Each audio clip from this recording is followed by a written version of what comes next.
Yo, it's your boy Dctree from Dctree-Nation.com, where we cover hoops and heroes. And today we're talking hoops.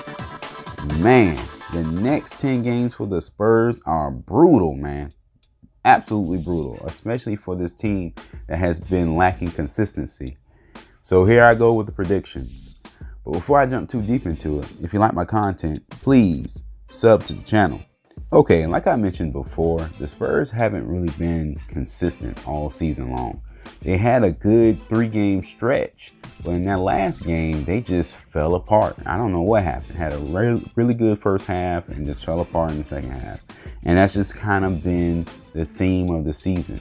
But these next 10 games are going to require consistent good play. And I think as Spurs fans, and I'm guilty of this as well, we put too much emphasis on Bryn Forbes playing well, on Murray playing well, on White playing well, even Lonnie Walker playing well. We need to put more onus on the stars, on DeRozan, on Aldridge, because they're getting paid the most, quite frankly. You know, $26 million a season, $27 million a season. You know, they're up in the 20s somewhere. Correct me if I'm wrong in the comment section. So we need to put more emphasis on them. And these are the type of stretches in the season where you need your stars to, you know, show up and play above level. Now, Aldridge and DeRozan haven't been playing horrible basketball, but they need to take it to the next level. They need a couple 30-point games. They need, you know, a couple fantastic finishes for the Spurs to come out with a winning record with these 10 games. Okay, the challenging part about this next stretch is that the Spurs play the Bucks back-to-back the first 2 games. The Bucks are the best team in the NBA if you go by the record. So this isn't an easy task. And the Spurs are going to miss Murray Saturday night for personal reasons, okay? So they're weaker than before. So that's going to be tough. But I figured the Spurs are going to at least go 1-1 against the Bucks. And that's huge for them to come out on the other end with a winning record, okay? They're probably going to lose Saturday against the Bucks, but they're probably going to win at home in San Antonio against the Bucks. That's what I'm hoping for. This next stretch for the Spurs is going to be a losing stretch, to be honest with you. I think we lose against the Celtics.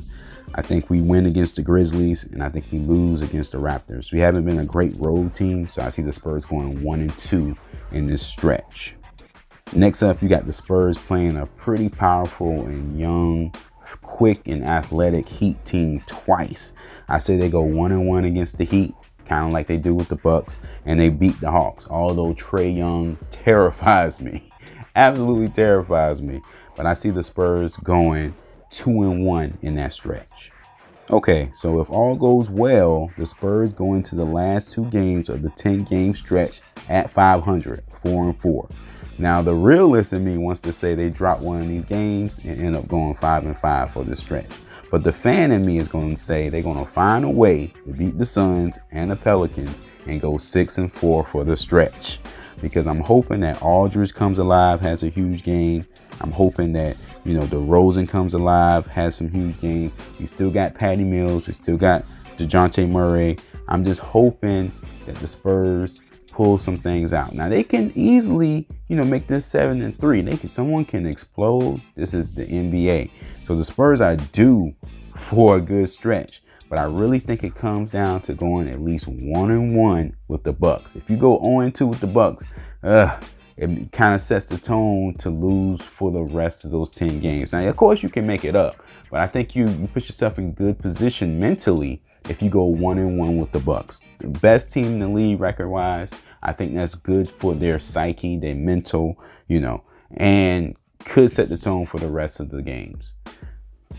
All right, guys, well, that's my prediction. I'm going 6-4 for the Spurs for the next 10 games, and I'm doing it not because of the lesser players, but I feel like DeRozan and Aldridge are going to carry the Spurs several games down the stretch and make this thing happen.